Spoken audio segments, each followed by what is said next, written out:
Hello, welcome to a new video. So this video is all about how much I love being part of two specific Patreons and why I think you should consider joining a Patreon as well. I have been part of Sarah Dyer's Patreon and Emma Carlisle's Patreon for quite a while, and I'll talk more about it later in the video. But here, I hadn't been really focusing on what they've been uploading because I didn't have the time to. But I thought, I could feel that my art was becoming a bit stagnant because I've been working on the same thing over and over and over again. And I wanted to maybe explore some materials or just be more free and do different exercises where I didn't really have to think much and just enjoy and be in the moment. And so I thought it's about time that I go on to Patreon and check out what Sarah Dyer and Emma Carlisle have created, especially for the month of October, because I love everything spooky, haunted, fantasy, horror. I love all that. And here I'm doing Emma Carlisle's spooky session where she was doing witches' houses, and she has the images and she times us. Well, she gives us like little timed images to draw, and you just go at it. I grabbed my large Leuchtturm 1917. I think this is like an A4 plus sketchbook. It's not really meant to be a sketchbook, but I use it as a sketchbook for all the mediums, and it was the best thing ever. I absolutely loved it.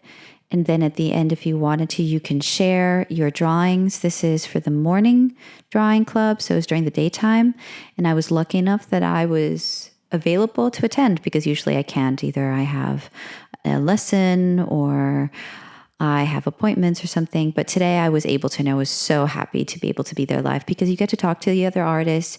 You get to hear what they're using or things that they discovered.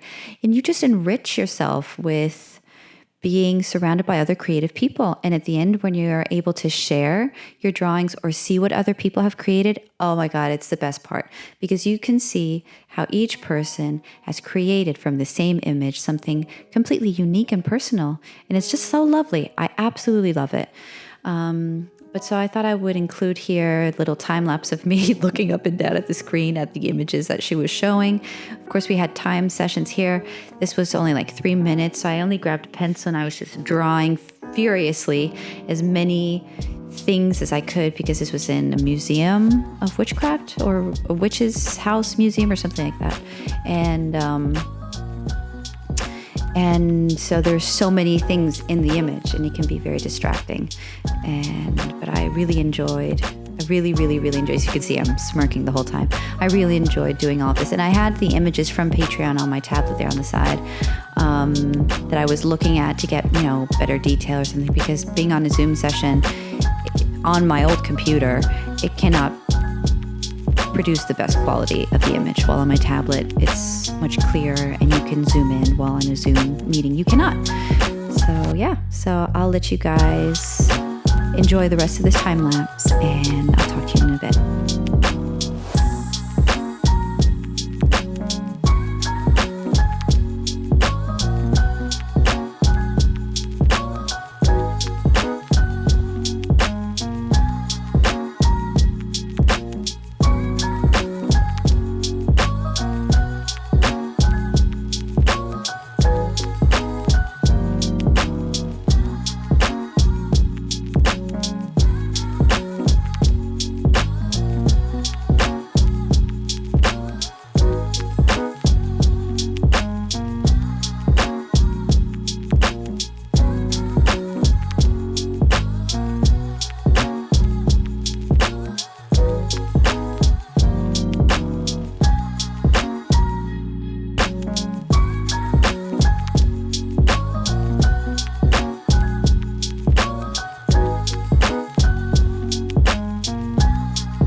forgot the date.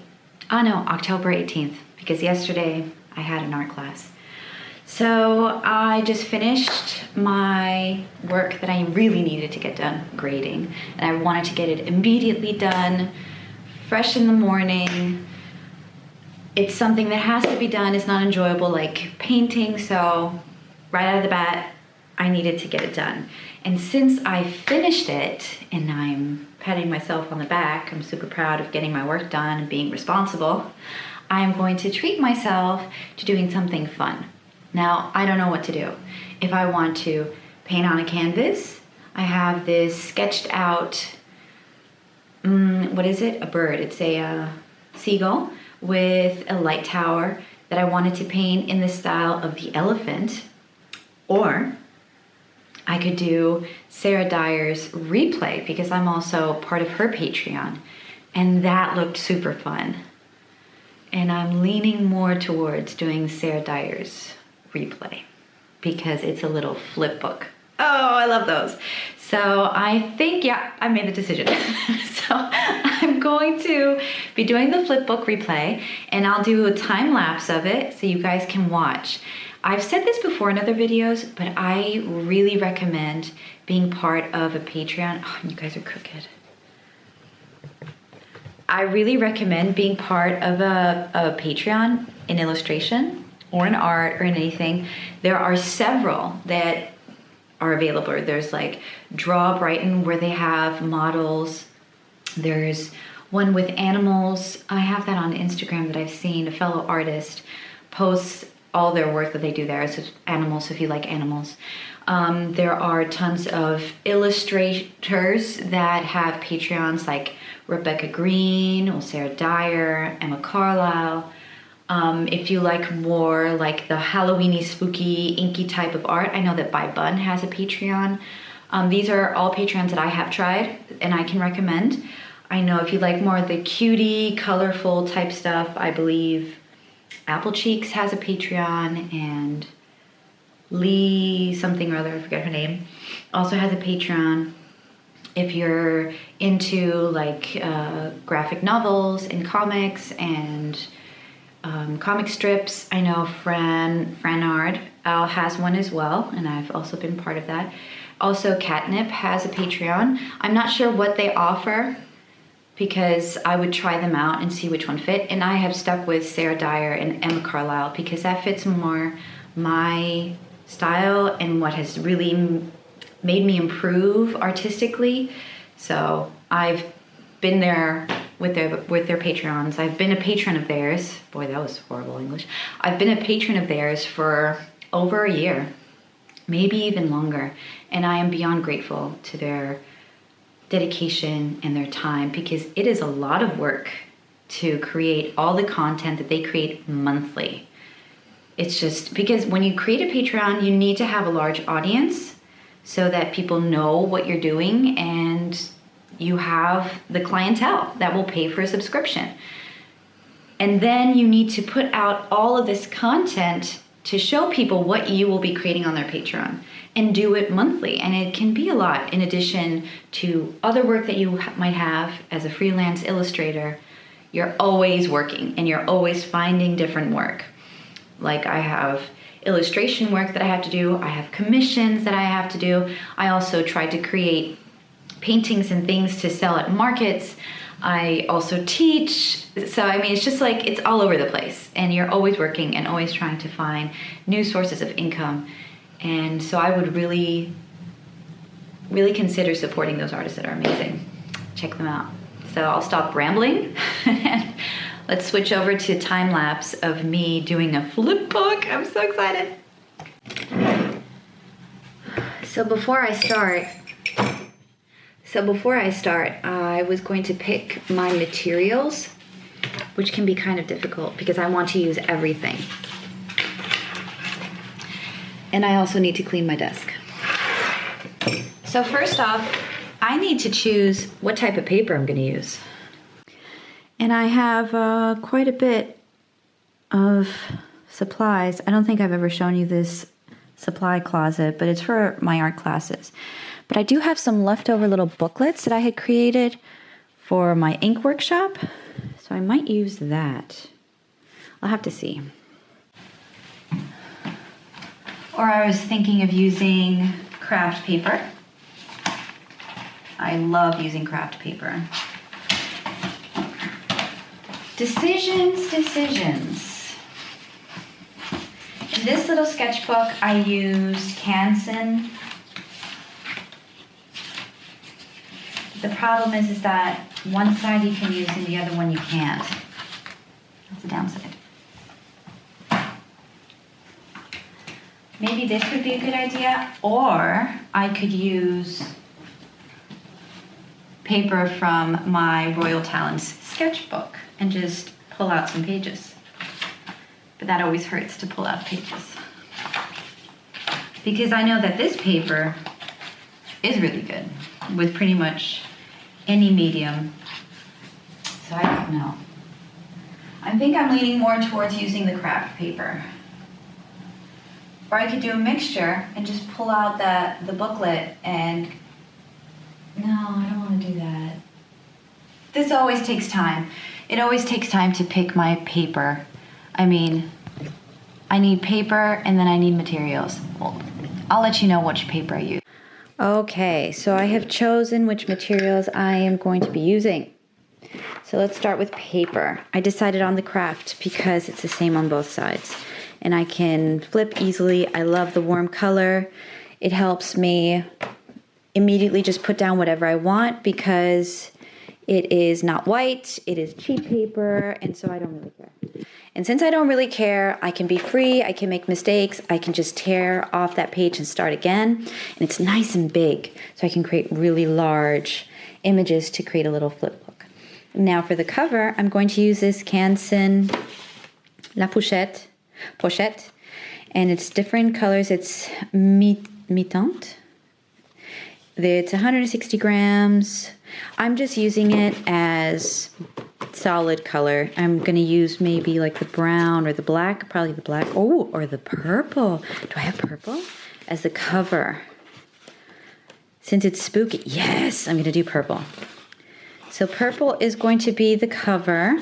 And then I might use these to collage, I'm not sure. I do have my collaging materials here. Glue stick, glue stick, and I have my cutter here, and I just have pens, and I have, this is for bookbinding, and I have a ruler here if I need it. Now with other materials that I'm going to be using, I have the Neo colors, but in here I have all the tiny itty bitty pieces, and I love using these. So I'm limiting to only using these right here. Then I have my beloved rag. I have some colored pencils. I haven't been using colored pencils. I'm going to try to use them, and I have some ink pens, but I'm mainly going to be using the colored pencils. And then I have my favorite pencil, which is the Faber-Castell 14B Matte Graphite. But what I'm going to be doing is putting down the color first and then doing the line art. I have my dirty palette here for some acrylic gouache, and I have my beloved regular gouache. So those are the materials I'm going to be using. I tend to always use my gouache. I love that material. Absolutely love it. So that's what I'm going to be using. All right, so I'm going to switch you to time lapse and let's start.